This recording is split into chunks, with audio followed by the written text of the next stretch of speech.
Southeast Radio's Business Matters with Karl Fitzpatrick. Our final guest this morning is our resident economist, Marc Coleman. Marc, you've been busy over the past week analysing the latest live register stats for us. So what are you worried about? Yeah, I'm a little bit worried. The economy is now in technical recession. But what I'm more worried about is the human angle about that. I mean, GDP numbers pop up and down, but a lot of that can be just due to accountancy factors. But what worries me is the human angle. And what I'm seeing, Karl, worries me. I am studying some of the marginal trends, and in rural counties of Ireland, and I can't mention them because I'm working in some of them, I'm seeing significant increases in the live register year on year, 10% increase, 20% increase, and in one case, nearly 30% increase.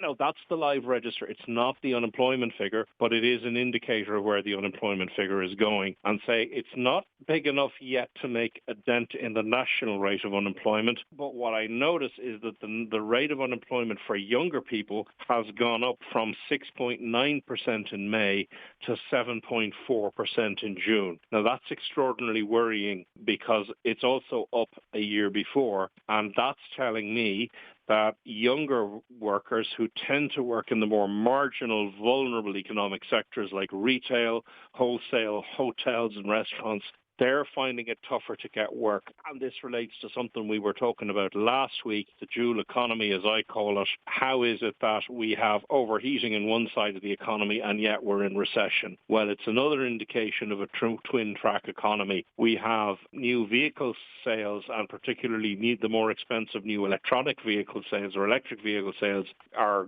going through the roof. That's because the multinational sectors is going gangbusters. It's growing and growing in spite of the technical recession we're in. But we are seeing rural and regional Ireland at risk of getting left more and more behind, which brings us to the question of the budget next autumn. And really, my big question is, do the mandarins in the Department of Finance realise that we have a twin-track economy? The white paper on enterprise would suggest that government is a little bit behind the curve on that. The white paper is full of good stuff, but it is a year old, and it happened before the ECB started to raise interest rates. We're in a very different economy now, and I just wonder, do the people in the good people in the Department of Finance actually realise that? Well, if you've just tuned in, that was our resident economist, Marc Coleman. And Marc will be back with us again next Saturday morning. We're almost at closing time here now at Business Matters, but before we go, I'd like to take this opportunity to thank my production team, my guests for their contribution, and especially you as always for listening. Join me again next Saturday morning when we'll have more for the world of business. But until then, have a great week. Southeast Radio's Business Matters with Karl Fitzpatrick.